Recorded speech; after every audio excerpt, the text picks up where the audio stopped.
নবীজি বলেন, আমার উম্মতের মধ্যে এমন একটা সময় আসবে কেউ বাকি থাকবে না, সবাই সুদ খাবে। ওয়া ইল্লাম ইয়াকুলহু, নবী বলেন যদিও ডাইরেক্ট সুদ না খায়, আসাবাহু মিন বুখারিহি, সুদের হাওয়া সবার গায়ে লাগবে।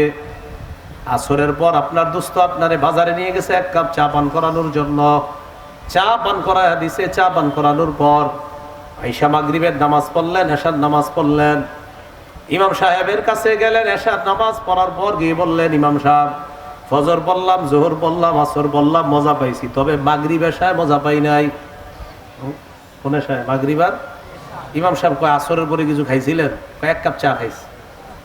ইমাম সাহেব কয় চা খাওয়া তো গুনাহ হয় নাই। চা খাইছেন আপনি, কোনো গুনাহ হয় নাই, আপনার কোনো গুনাহ হবে না। তবে এমন যদি হয়ে থাকে যে এই চা 5 টাকা যে দেওয়া হয়েছে এটা যদি সুদের টাকা হয়, আপনি ডাইরেক্ট সুদ না খাইলেও সুদের হাওয়া আপনার পেটে ঢুকিয়ে দেওয়া হয়েছে। কিসের হাওয়া? হ্যাঁ, সুদের। এরকম আমাদেরকেও ঢুকায় দেয় সুদের হাওয়া। এরকম অনেককেই সুদের হাওয়া দিয়ে দেওয়া হয়। এই জন্য সব জায়গায় না খাওয়া, সব জায়গায় না। আমার ব্যাপারে একটা কথা আছে, আমি খাই না কোথাও। আমি কিন্তু এই জন্য নাউজুবিল্লাহ মাহফিল ওয়ালাদের প্রতি আমার এরকম বদধারণা নেই। আমি খাই না আমার ব্যক্তিগত কারণ, আমি কোথাও খানা খাই না, বাসা থেকে খানা নিয়ে আসি, ওই খানায় আমি খাই। এটা আমার অন্য বিষয়, এটা স্বাস্থ্যগত বিষয়ের কারণে, কিন্তু এটা সন্দেহ না। কারণ এই ওয়াজের পরে আবার কর্তৃপক্ষ বলবে হুজুর আমি কিন্তু হালাল খানা, নাউজুবিল্লাহ। আমি এই জন্য না, কিন্তু আমি এমনি আমি খানা বাসা থেকে নিয়ে আসি, খাই না আমি। এই হলো আপনার সুদ না খাইলেও নবী বলেন সুদের হাওয়া সবার গায়ে লাগবে।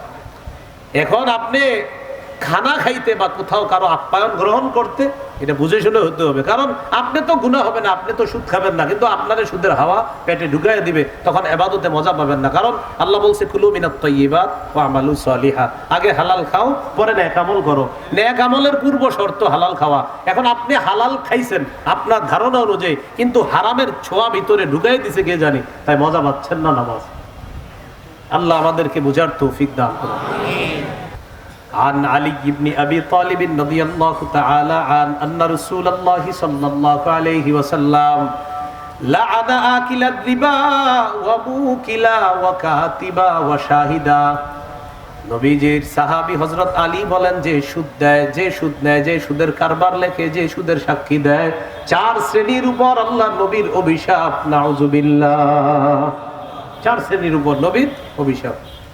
গজব নাম্বার 12 বলেন, জেনে শুনে সামান্য সুদ খাওয়া 36 বার জিনা করার চাইতে বড় অপরাধ করা। মুসনাদে আহমদ হাদিসের কিতাব 21957 নম্বর হাদিস।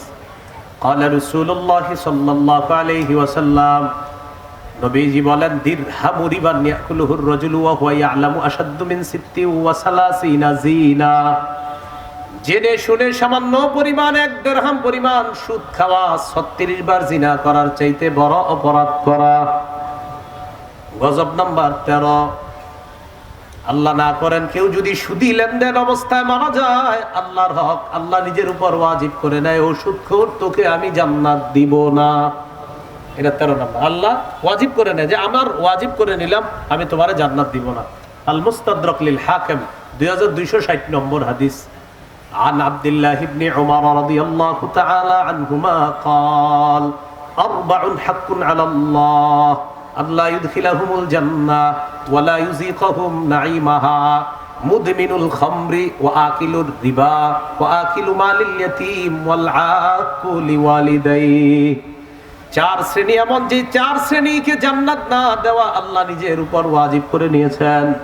1 নাম্বার, যে মদ পান করে তাকে জান্নাত না দেওয়া আল্লাহ নিজের উপর ওয়াজিব করে নিয়েছেন।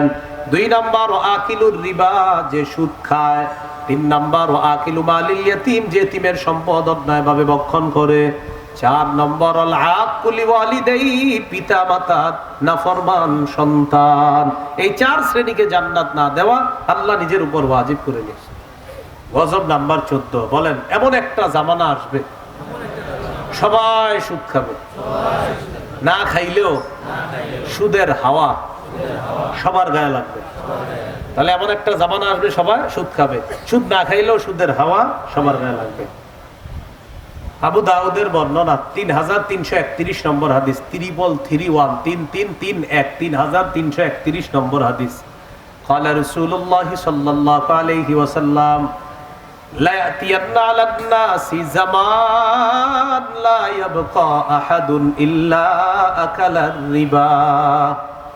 নবীজি বলেন আমার উম্মতের মধ্যে এমন একটা সময় আসবে কেউ বাকি থাকবে না, সবাই সুদ খাবে। ওয়া ইল্লাম ইয়াকুলহু, নবী বলেন যদিও ডাইরেক্ট সুদ না খায়, আসাবাহু মিন বুখারিহি, সুদের হাওয়া সবার গায়ে লাগবে। আসরের পর আপনার দোস্ত আপনারে বাজারে নিয়ে গেছে এক কাপ চা পান করানোর জন্য, চা পান করা দিছে, চা পান করানোর পর আয়েশা মাগরিবের নামাজ পড়লেন, এশার নামাজ পড়লেন, ইমাম সাহেবের কাছে গেলেন, এশার নামাজ পড়ার পর গিয়ে বললেন ইমাম সাহেব ফজর পড়লাম, জোহর পড়লাম, আসর পড়লাম, মজা পাইছি, তবে মাগরিব এশায় মজা পাই নাই। কোন এশায়? মাগরিব আর ইমাম সাহেব কয় আসরের পরে কিছু খাইছিলেন? এক কাপ চা খাইছি।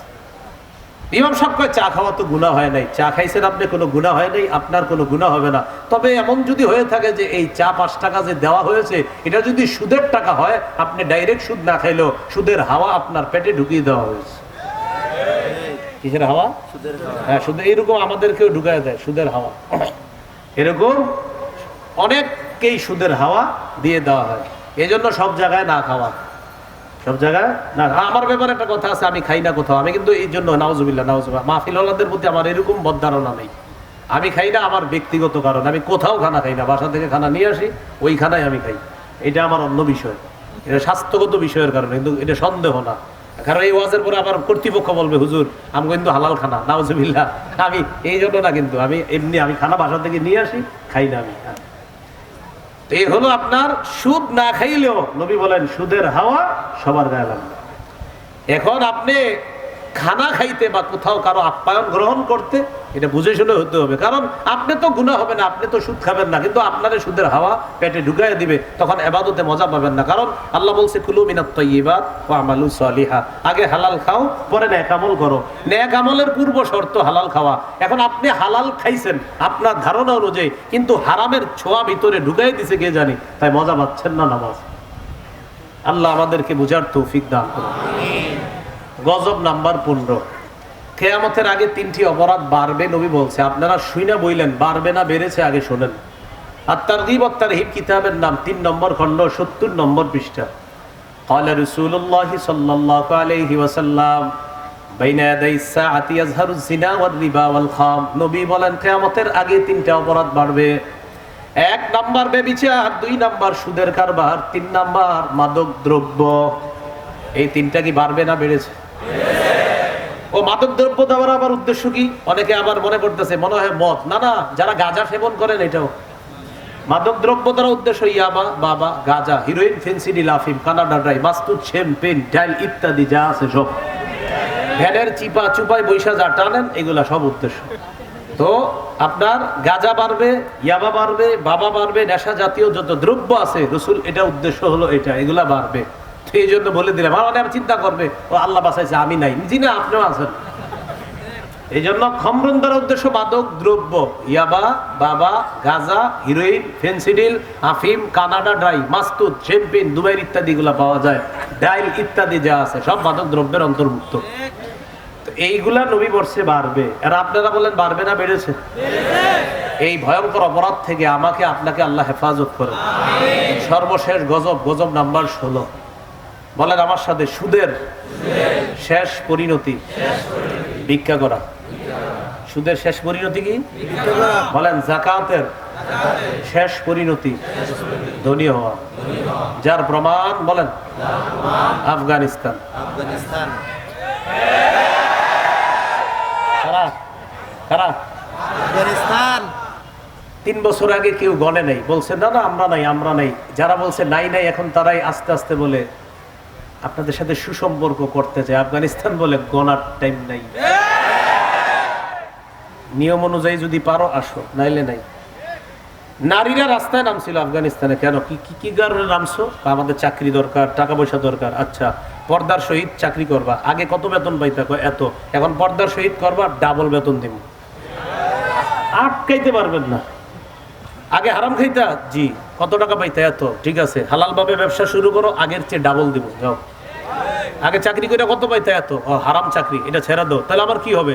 আসো হালাল চাকরি দিয়ে দিই। সরকার হালাল চাকরি দিয়ে ডাবল বেতন দিচ্ছে। এই জন্য বাংলাদেশ এখনো সুদ ভিত্তিক রাষ্ট্র, আমাদের দেশ। এই জন্য ওই যে মাথা পিছু 1,07,000 ভিক্ষা, সুদ ভিত্তিক রাষ্ট্র, এই জন্য ভিক্ষা। জাকাত ভিত্তিক রাষ্ট্র হলে আমাদের বাংলাদেশের ধনীরা যদি 1 বছর জাকাত দেয়, পরের বছর সুদ বলবে প্রিয় জাকাত তুমি ভালো থেকো, আমি বিদায় নিই। 1 বছর যদি ধনীরা সঠিকভাবে শুধু 1 বছর জাকাত দেয়, কি বলবে? সুদ বলবে প্রিয় জাকাত তুমি ভালো থেকো, আশা হতাশা নিরাশা ভালোবাসা আশার বাংলা সোনার বাংলা নামে আমি ছিলাম, আর আমি থাকবো না, তুমি ভালো থাকো, এটা বলবে সুদে। এই জন্য দেশ হতে হবে জাকাত ভিত্তিক। যদি এটা মুসলিম কান্ট্রি হয়, দেশে 90% যদি মুসলমান, আর এটা যদি মুসলিম কান্ট্রি হয় তো এটা জাকাত ভিত্তিক হতে হবে। আর জাকাত ভিত্তিক এই রাষ্ট্র বানাইতে চাইলে আমাদের প্রধান একজন এমন রাষ্ট্র শাসক চাইতে হবে, এমন একজন রাষ্ট্রনায়ক, যেই রাষ্ট্রনায়ক প্রথমত পুরুষ হবে, দ্বিতীয়ত 4 মধ্যে 4টা গুণ থাকবে, এবং যার মন মানসিকতা হবে তিনি রাষ্ট্রনায়ক হলে তিনি এদেশে শরিয়া আইন চালু করবে। কয় গুণ থাকবে? বলেন সূরা হজ, বলেন 41 নম্বর আয়াত। কোন সূরা? কত নম্বর আয়াত? পুরুষ রাষ্ট্র শাসক রাষ্ট্রনায়ক মুসলমানদের যিনি হবে তার কয়টা গুণ থাকবে? বলেন নামাজ কায়েম করা, যাকাত চালু করা, সৎ কাজের আদেশ করা, অসৎ কাজের নিষেধ করা। এখন আপাতত শুকরিয়ার বিষয় যে এটা একটু শুকরিয়া যে আমাদের দেশের প্রধান এখন পুরুষ। ভবিষ্যতে 2 রাকাত নামাজ ডেইলি এই নিয়তে পড়বেন আল্লাহ ভবিষ্যতে প্রধান যেই হবে যেন পুরুষ হয়। সবাই বাংলা বলেন, বলেন কেন? বলেন কেন? নবীজি বলেছেন লা ইউফলিহা কওমুন ওয়াল্লাহু আমরাহুম ইমরাআ, ওই জাতি কিছুতেই সফল হবে না যেই জাতি তাদের নেতৃত্বে কোনো নারী বসায়। এই জায়গায় একটু বুঝেন। দেখেন এখানে যারা আছেন আপনারা অনেকে বিএনপি মাইন্ডের, অনেকে আওয়ামী লীগ মাইন্ডের, অনেকে জামাত, অনেকে ইসলামী আন্দোলন, অনেকে জাসদ বাসদ, অনেকে খেলাফত আন্দোলন, খেলাফত মজলিস, নিজামে ইসলাম পার্টি অথবা জমিয়তে উলামা ইসলাম, বিভিন্ন দল আছে। প্রথমত আমাদের একটা দাবি থাকবে, বিএনপি যারা তারা হয়তো অলরেডি তাদের প্রধান কোনো পুরুষকেই তারা ভাবতেছে, তাদের কর্মকাণ্ডে মনে হচ্ছে তারা প্রধান একজন পুরুষকে ভাবতেছে। আওয়ামী লীগের রাজনৈতিক ভবিষ্যৎ কি হবে এটা রাষ্ট্র জানে, রাষ্ট্র সিদ্ধান্ত দিবে কি হবে। যদি তাদের রাজনৈতিক ভবিষ্যতে এদেশে রাজনীতি করে তারা, এটা রাষ্ট্র জানে করবে কিনা। করলে আমরা বলবো আপনারাও একজন পুরুষ মাথায় রাখেন। জাতীয় পার্টি 2 দল, এক দলের পুরুষ আছে আর এক দলের মহিলা। আমরা বলবো যে ওনারাও তারা একটা পুরুষ প্রধান করুক। আর আলহামদুলিল্লাহ ইসলামী দল নামে যতগুলো দল আছে তাদের সবার প্রধান পুরুষ আছে। এই জন্য আমরা আশাবাদী ভবিষ্যতে একজন ইসলামী শাসক হওয়াই দরকার। তাহলে প্রথমত পুরুষ, বলেন প্রথমত, আরো জোরে, আরো জোরে। কেন বলেন? সফলতার প্রথম ধাপ এটা কি? পুরুষ হতে হবে প্রধান, এটা হলো সফলতার প্রথম। আপনি যদি উন্নতি করতে চান তো প্রথম কথা হলো পুরুষ হতে হবে। দ্বিতীয় কথা হলো শরিয়া আইন হতে হবে। কি আইন? আর শরিয়া আইন যিনি চালু করবে কয় গুণওয়ালা? নামাজ কায়েম করবে, যাকাত চালু করবে, সৎ কাজের আদেশ করবে, অসৎ কাজের। তাহলে সুদের শেষ পরিণতি, বলেন সুদের শেষ পরিণতি এটা আপনি যদি এখানে আমরা জোশের সাথে বলতেছি, এটা আপনি পার্সোনালি বুঝাইতে হবে সবাইকে। দেখেন সবাই একটু বুঝেন এটা এইভাবে, ওলামা হযরতরা আছেন, আশা করি আপনারাও বুঝান। যে ব্যক্তি সুদ নেয় আমাদের চোখে সে ধনী হয়ে যাচ্ছে, আর 100টা মানুষ গরিব হয়ে যাচ্ছে, কারণ উনি সুদ নিচ্ছে 100 জনের কাছ থেকে। তাহলে একজন ধনী হচ্ছে আর 100 জন গরিব হয়ে যাচ্ছে। আর যাকাত দিলে দেখেন ধনী যাকাত দেয়, যাকাত দিলে গরিবেও বড় লোক হয়। বলেন বলেন, ধনী দেয় গরিবকে, গরিব পেয়ে ধনী হয়। সুদ নেয় গরিবে আরো গরিব হয়, যাকাত দেয় গরিবে ধনী হয়। তাহলে কি হলো? সুদ নেওয়ার কারণে গরিব আরো গরিব হয়। ওই যে ভিক্ষা শেষ। নবী আমার কথা হলো কি জানেন, আমি আপনি মানি না মানি, বুঝি না বুঝি, নবীর